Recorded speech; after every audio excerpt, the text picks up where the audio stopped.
यह स्टूडेंट, चलिए आज हम इस क्वेश्चन को देखते हैं। ये जेईई मेंस 2021 में पूछा गया था। इस क्वेश्चन में कहा यह रहा है कि calculate the amount of charge on capacitor 4 microfarad, the internal resistance of the battery is, यहाँ पर 1 ओम है, ठीक है ना। Internal resistance of the battery अगर 1 ओम है तो इस 4 माइक्रोफैरड के कैपेसिटर पे चार्ज कितना होगा ये पता करना है। तो हमें पता है कि एसटीडी स्टेट में कैपेसिटर से होकर के कोई करंट फ्लो नहीं करता है, यानी कि इस पूरे रास्ते में कोई भी करंट नहीं है, इतना तो फिक्स हो गया, ठीक।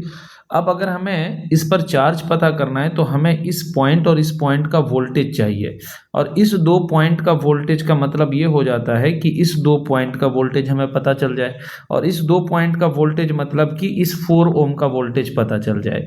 और हमें पता है कि इस रास्ते में तो करंट होगा क्योंकि ये क्लोज्ड पाथ है, यहाँ पर कोई कैपेसिटर, इस पूरे पाथ में देखा जाए तो कोई कैपेसिटर नहीं है, तो इस रास्ते में तो करंट होगा। तो हम यहाँ पर क्या करेंगे, सिंपल पहले करंट निकालेंगे। तो हमें पता है ईएमएफ इज इक्वल टू होता है I into capital R plus small R.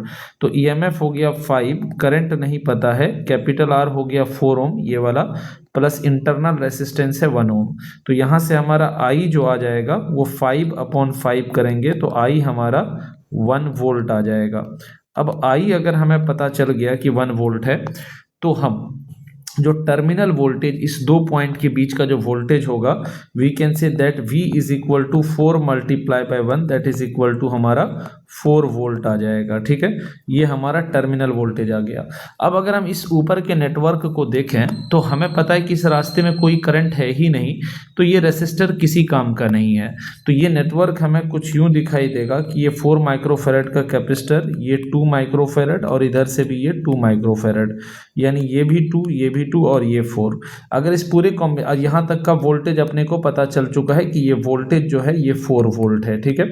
तो हम एक काम कर लेते हैं, हमें पता है ये सीरीज में है, ये जो 4 माइक्रोफैरड का कैपेसिटर है ये हमें दिख रहा है कि सीरीज में जुड़ा हुआ है, यानी इस पूरे के साथ ये सीरीज में जुड़ा हुआ है।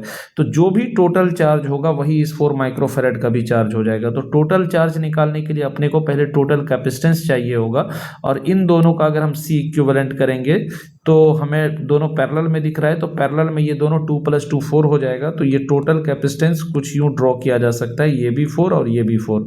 अब इसका सीरीज कॉम्बिनेशन करेंगे तो सीरीज कॉम्बिनेशन यानी 4 × 4/4 + 4 कर देंगे, तो इसका वैल्यू हमें 2 माइक्रोफैरड मिल जाएगा। यानी कि टोटल कैपेसिटेंस जो यहाँ पर लगा हुआ होगा वो 2 माइक्रोफैरड का होगा, जिसका वोल्टेज हमें पता चल चुका है कितना है, 4 वोल्ट है। तो अब अगर हमें चार्ज चाहिए तो चार्ज इज इक्वल टू हो जाएगा C इक्विवेलेंट इंटू V, मतलब कि 2 × 4 यानी कि 8 माइक्रोकूलम आ जाएगा। ये टोटल चार्ज है, और चूंकि 4 माइक्रोफैरड सीरीज में जुड़ा हुआ है इसके साथ, तो जो टोटल चार्ज है वही इस 4 माइक्रोफैरड का भी चार्ज होगा, यानी कि हमारा आंसर 8 माइक्रोकूलम यानी ऑप्शन ए जो है वो पूरी तरीके से करेक्ट हो जाएगा। ये जेईई मेंस 2021 में पूछा गया था और इसको ओनली 24% बच्चों ने सही किया था, ठीक है। Thank you.